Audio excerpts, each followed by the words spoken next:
साधु साधु साधु। नमो तस् भगवतो अरहतो सम्मा सम्बुद्धस्स। नमो तस् भगवतो अरहतो सम्मा सम्बुद्धस्स। नमो तस् भगवतो अरहतो सम्मा सम्बुद्धस्स। साधु साधु साधु। हमारे पूजनीय कल्याण मित्र गुरु भंते जी को हमारा नाम है। साधु साधु साधु। श्रद्धावान उपासक उपासिकागण, हम लोग अभ्यास कर रहे हैं निदान संयुक्त का, संयुक्त निकाय की दूसरी पुस्तक। इस निदान संयुक्त का आज दूसरा वर्ग है आहार वर्ग। आहार वर्ग का अभ्यास करने में आज पहला सूत्र है आहार सूत्र। ठीक है, बड़ा सुंदर सूत्र है, बहुत ही सुंदर इसका अर्थ है। कोशिश करते हैं इसे समझने की।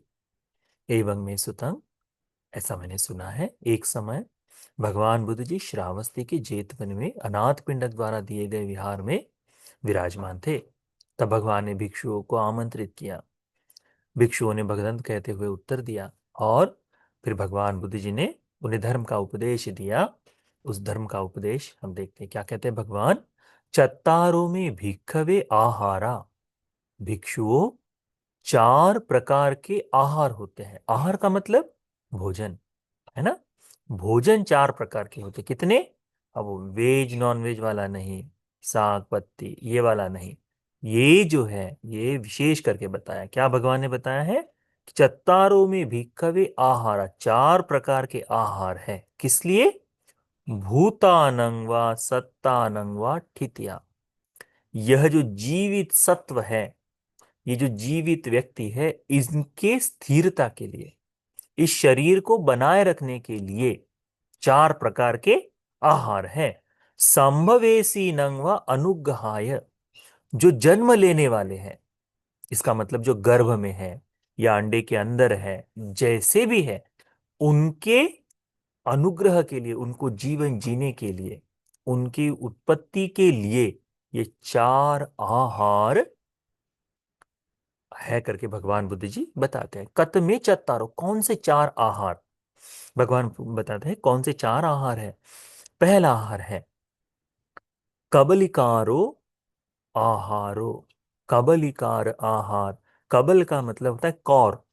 हम जो ग्रास बनाकर खाते हैं ना, एक रोटी लिए या फिर उसको एक सब्जी वगैरह में मिलाए तो एक छोटा सा कौल बनता है। तो ये कौल कौल करके जो खाने वाला है, कोर बनाकर खाने वाला है, पिंड बनाकर गोल बनाकर, जो ना चावल की गुलिया बनाते हैं, वो पिंड बनाकर, उसे कहते हैं कबल। यानी हिस्सों हिस्सों में, टुकड़ों टुकड़ों में खाया जाने वाला आहार। यह ओलारिकोवा सुकुमोवा, ये दोनों तरह का हो सकता है। एक तो घनत्व, रोटी चावल इस तरह से घनत्व, या फिर द्रव्य स्वरूप में भी हो सकता है, जिसे घूट घूट कर पीते हैं हम। एक घुट पिए फिर दूसरा घुट पिए, उस तरह से। तो ये दोनों प्रकार का आहार, इन्हें कहते हैं कबलिकारो आहारो। कबल बना, कबल आहार है ये, जिसे कौल कौल कर कर खाया जाता है, टुकड़ों टुकड़ों में खाया जाता है, वह ये पहला आहार है। हमें इसी आहार के बारे में पता है कि अच्छा, इस शरीर के लिए हमको ये चाहिए। तो सुबह होते ही भूख लग जाती है, दोपहर होते भूख लगती है, शाम होते भूख लगती है, रात होते भूख लगती है। हमारा जीवन पूरा खाने की खोज में निकल जाता है, बराबर है ना। हम बच्चों को क्या सिखाते हैं कि बच्चों सीखो कि अच्छी जॉब, अच्छा पढ़ाई करोगे तो अच्छी जॉब मिलेगी, अच्छा खाना खा पाओगे, अच्छे से रह पाओगे। तो ये सब पेट के लिए है। तो ये एक ही आहार हम जानते हैं, परंतु भगवान इसके अलावा बताते हैं किसके लिए। सत्वों को स्थिर बनने के लिए केवल भोजन नहीं चाहिए, उसके अलावा भी दो और आहार है, तीन आहार है जिसकी आवश्यकता है। जन्म लेने वाले बालक के लिए भी, गर्भ में जो है उसके लिए भी ये तीन विशेष और आहार है जिनकी आवश्यकता चाहिए। वो कौन कौन से हैं हम देखते हैं। भगवान कहते हैं फस्सो द्वितीयो। द्वितीय आहार क्या है। स्पर्श है। स्पर्श के बगैर हम लोग नहीं रह सकते। स्पर्श के बगैर नहीं रह सकते। कहीं ना कहीं किसी न किसी तरह का स्पर्श होना चाहिए। आंख है तो आंख का स्पर्श होना चाहिए, कान है तो कान का स्पर्श होना चाहिए, नासिका है तो नासिका का स्पर्श होना चाहिए, जिह्वा है तो उसका स्पर्श है, शरीर है उसका स्पर्श है, मन है इसका स्पर्श है। तो ये स्पर्श आहार है करके भगवान बताते हैं, ये भोजन है, इसके सहारे व्यक्ति जीवन जीता है। दूसरा तीसरा है मनोसंचेतना तत्या। ये जो मन है, इसके भीतर जागने वाले जो विचार है, चिंतन है, ये मनोसंचेतना है। मन के अंदर उत्पन्न होने वाले विचार, ये विचार क्या है? ये विचार आहार है, भोजन है हमारे लिए। बगैर सोच विचार के हम मनुष्य नहीं रह सकते, बगैर सोच विचार के सत्व नहीं रह सकते। कुछ न कुछ चल ही रहा है उनके मन में। तो ये विचार हमारा तीसरा आहार है, भोजन है। और चौथा है विज्ञानं चतुर्थम। विज्ञान जो है, ये चतुर्थ आहार है। तो भगवान कहते हैं, इमेको भिक्कवे चत्तारो आहार सत्तान भूतानं व सत्तानं ठितिया संभवेशीनं व अनुग्रहाय। ये जो चार आहार हैं, ये व्यक्ति के लिए, सत्व के लिए, स्थिति के लिए, उनके बने रहने के लिए, और जो जन्म लेने वाले हैं उनके उनके लिए सहायक बनता है। फिर भगवान कहते हैं, इमे भिक्कवे चत्तारो आहार किंग निदाना किंग समुदय किंग जातिका किंग पभवा। इस चार आहारों का कारण क्या है? ये चार आहार कैसे बनते हैं? इसका हेतु क्या है? इसकी उत्पत्ति क्या है? इसका भाव क्या है करके भगवान पूछते हैं। तो भगवान कहते हैं, इमे चत्तारो आहारा तन्ना निदाना। तृष्णा के कारण है। तन्ना समुदया, तन्ना से ही उत्पन्न हुए हैं। तन्ना जाति का, तन्ना से ही जन्म लेते हैं। तन्ना भवा, तन्ना ही उसका भव है। तन्ना से ही उसकी उत्पत्ति है करके भगवान बताते हैं। ये चारों आहार किस पर आश्रित है? किसके कारण है? तृष्णा के कारण है। चारों आहार तृष्णा के कारण है। ऐसा एक भी आहार नहीं जो तृष्णा के लिए न बना हो। तृष्णा से ही अभिभूत होता है। स्पर्श की इच्छा तृष्णा से है। चखने की इच्छा तृष्णा से है। देखने की इच्छा तृष्णा से है। मन के चिंतन भी तृष्णा से, जिनकी इच्छा है उनके लिए मन को लगाकर हम सोचते हैं। विज्ञान तो तृष्णा के सहारे बैठा हुआ है। ये सारे आहार, तो भगवान कहते हैं, ये जो चारों आहार है, यह तृष्णा के कारण, तृष्णा के उत्पत्ति से, समुदय से, तृष्णा से जन्मते हैं, तृष्णा से निर्मित होते हैं करके भगवान बताते हैं। फिर भगवान कहते हैं, ये जो तन्ना है, तन्ना चायं भिक्कवे किंग निदाना किंग समुदया किंग जातिका किंग किंग प्रभवा। इस तृष्णा के लिए क्या हेतु है? कैसे इसका समुदय होता है? कैसे ये तृष्णा अस्तित्व में आती है? कैसे इसका जन्म होता है? कैसे इसका भव है? भगवान कहते हैं, तन्ना वेदना निदाना। ये जो तृष्णाएं हैं, वेदना के उत्पत्ति से होती है, वेदना के हेतु से होती है, वेदना के समुदय से होती है, वेदना के जन्म से होती है, वेदना से ही इसका जन्म होता है, वेदना इसका भव है करके भगवान बताते हैं। फिर ऐसा ही वेदना का हेतु क्या है? तो भगवान कहते हैं, वेदना का हेतु स्पर्श है। स्पर्श से ये वेदना उत्पन्न होती है। फस पच्चया वेदना है ना, तो स्पर्श से ये वेदना उत्पन्न होती है। वेदना से ही इसका समुदय होता है। इन वेदनाओं का समुदय स्पर्श से होता है। वेदना से इसका जन्म होता है, स्पर्श से इसका जन्म होता है वेदना का। और वेदना ही स्पर्श ही इसका भव है। वेदना का भव स्पर्श है। फिर कहते हैं भगवान, ये स्पर्श किस कारण से उत्पन्न होता है? स्पर्श का हेतु क्या है? स्पर्श का समुदय क्या है? स्पर्श किस से जन्मता है? स्पर्श का भव क्या है? तो कहते हैं, छह आयतन। छह आयतनों से, छह आयतन हेतु है स्पर्श के लिए। छह आयतन के समुदय से ही ये स्पर्श समुदय में आता है, उत्पन्न होता है। स्पर्श से ही छह आयतनों से ही स्पर्श जन्म लेता है। और छह आयतन ही स्पर्श का भव है करके भगवान बताते हैं। फिर यह छह आयतनों का छह आयतन छह सलायतन चिदं भिक्खवे किंग निदानं किंग समुदयं किंग जातिकं किंग प्रभवं। छह आयतनों का जो जन्म है वो किस कारण से है? भगवान कहते हैं नाम रूप निदानं, नाम रूप समुदयं, नाम रूप जातिकं, नाम रूप भवं। भगवान कहते हैं ये छह आयतन नाम रूप के हेतु से, नाम रूप के प्रत्यय से, नाम रूप के समुदय से उत्पन्न होते हैं। नाम रूप के ही कारण यह छह आयतन जन्म लेते हैं। नाम रूप ही छह आयतनों का भव है करके भगवान बताते हैं। फिर भगवान बताते हैं, पूछते हैं कि क्या है नाम रूपं च भिक्खवे किंग निदानं किंग समुदयं किंग जातिकं किंग प्रभव। नाम रूप कैसे बनता है? नाम रूप बनते हैं विज्ञान। ये विज्ञान और वो आहार वाला विज्ञान में अंतर होता है, ठीक है।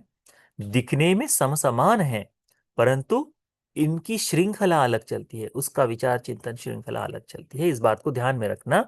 ये नाम रूप की इसकी श्रृंखला है, जुड़े हैं, इंटरकनेक्टेड है, आपस में जुड़े हुए, संबंधित हैं, परंतु कहते समय ये भोजन का आहार विज्ञान और वो पटिच समुत्पाद का विज्ञान, इसमें भिन्नता हमें रखने की आवश्यकता होती है, उसे ध्यान में रखिएगा, ठीक है। नाम रूप जो है विज्ञान के कारण होते हैं। तो विज्ञान के कारण ही विज्ञान पच्चया नाम रूप। तो विज्ञान के समुदय से ही नाम रूप जन्म लेते हैं। विज्ञान विज्ञान जातिकं, विज्ञान ही नाम रूप को जन्म देता है। विज्ञान भवं, विज्ञान ही नाम रूप का भव है कहते हैं। फिर भगवान पूछते हैं विज्ञानं चिदं भिक्खवे किंग निदानं किंग समुदयं किंग जातिकं किंग प्रभवं। विज्ञान किस कारण से बनता है? तो हमने सीखा है संस्कार के कारण से। संखार पच्चया विज्ञान, संस्कार के समुदय से ही विज्ञान उत्पन्न होता है।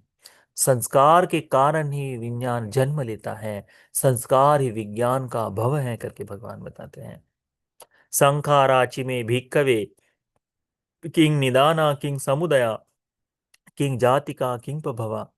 ये संस्कार कैसे बनते हैं? फिर संस्कार के पीछे हेतु क्या है? संस्कार का समुदय क्या है? संस्कार का जन्म कैसे होता है? संस्कार का भव क्या है? संखारा अविद्या निदाना, अविद्या के हेतु से, अविद्या के प्रत्यय से, अविद्या पर आश्रित, अविद्या के कारण संस्कार उत्पन्न होते हैं। अविद्या समुदय, इस अविद्या का जो समुदय है, इस अविद्या के समुदय से संस्कार उत्पन्न होता है। अविद्या जाति का, अविद्या ही संस्कार को जन्म देती है। अविद्या भवा, अविद्या ही संस्कार का भव है करके भगवान बताते हैं। इति को भिक्खवे अविद्या पच्चया संखारा। इस तरह से भगवान कहते हैं अविद्या के प्रत्यय से संस्कार, संस्कार के प्रत्यय से विज्ञान, विज्ञान के प्रत्यय से नाम रूप, नाम रूप के प्रत्यय से सलायतन, सलायतन के प्रत्यय से फस, स्पर्श के प्रत्यय से वेदना, वेदना के स्पर्श, वेदना के प्रत्यय से तन्ना, तन्ना पच्चया उपादान, उपादान पच्चया भव, भव पच्चया जाति, जाति पच्चया जरा मरणं शोक परिदेव दुःख दोमन सुपायासा संभवन्ति। एवमेतस्य केवलस्य दुःख खंडस्य समुदय होती। इस तरह से संपूर्ण दुख का स्कंद, समुदय, सारा दुख अस्तित्व में आ जाता है कहते हैं। आहार, आहार के कारण भी इस सत्व को जीने के लिए, अब जैसे हमने देखा कि हर बार हम देखते हैं अविद्या तो एक जन्म में, अभी तो ये शरीर मिल गया है, फिर नाम रूप कैसे बन रहा है? ये जो श्रृंखला है जीवन में एक ही बार है। तो ये जो आहार, चार प्रकार के आहार बने हैं, ये चार प्रकार के आहार इस शरीर की स्थिरता के लिए है, जन्मने वाले सत्व के अनुग्रह के लिए है। ये चारों प्रकार के आहार हैं, और ये आहार भी अविद्या से ग्रसित है करके भगवान कहते हैं।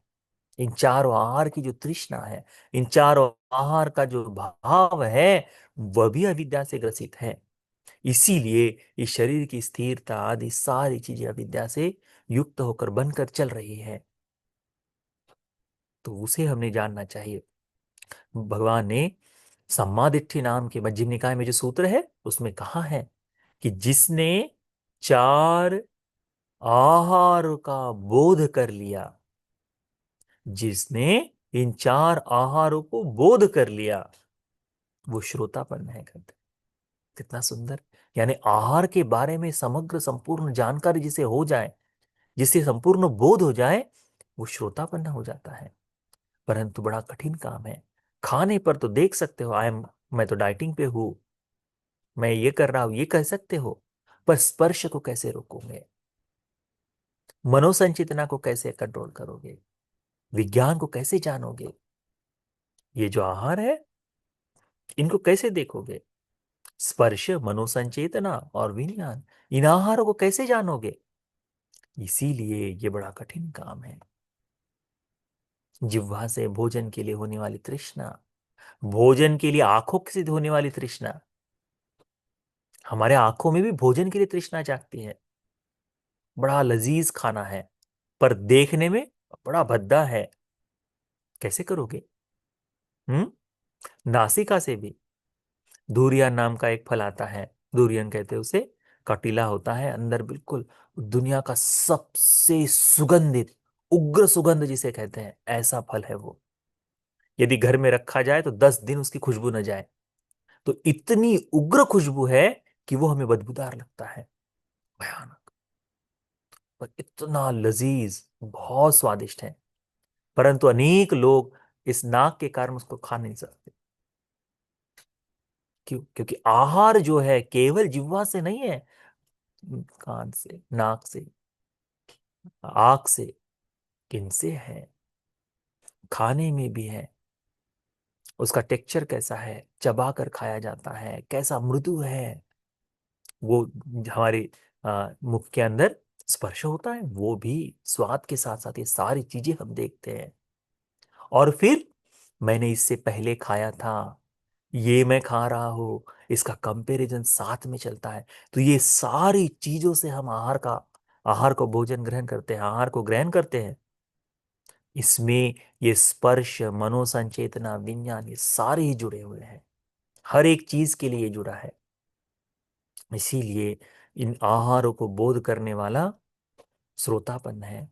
तो फिर इस आहार को बोध कर लिया तो क्या हो जाता है? अविद्या यत्वेव अशेष विराग निरोधा संखार निरोधो। तो फिर उल्टी साइकिल शुरू हो जाती है मुक्ति की। अविद्या के निरोध से, अविद्या के समाप्त हो जाने से, वैराग्य से निरोध हो जाने से संस्कार का निरोध हो जाता है। संखार निरोधा विज्ञान निरोधो, विज्ञान निरोधा, कहते करते करते करते जाति निरोधो, जाति निरोधा, जरा मरणं शोक परिदेव दुख दोमन सुपायासा निरुद्धन्ति, ये निरुद्ध हो जाता है। एवमेतस्य केवलस्य दुख खंदस्य निरोधो होते। भगवान कहते हैं कि इसी तरह से समग्र दुख खंदस का निरोध हो जाता है करके भगवान बताते हैं। तो इस बात को अच्छी तरह से ध्यान में रखो। 4 प्रकार के आहार पर हम जीवित हैं, 4 प्रकार के आहार पर। इन चारों प्रकार के आहार का अच्छी तरह से बोध करो, अच्छी तरह से चिंतन करो, तो हमें इस संसार के दुख से मुक्त होने के लिए धर्म का बोध हो जाएगा। तो आज का ये आहार सूत्र आप सभी को इन 4 प्रकार के आहारों के प्रति जागरूक रहते हुए, धर्म के अनुसार जीवन जीते हुए, इनको बोध कर श्रोतापन्न फल को प्राप्त करते हुए उत्पन्न निर्वाण सुख को पाने के लिए धर्म का उपदेश उपकारी हो जाए। साध साध साध।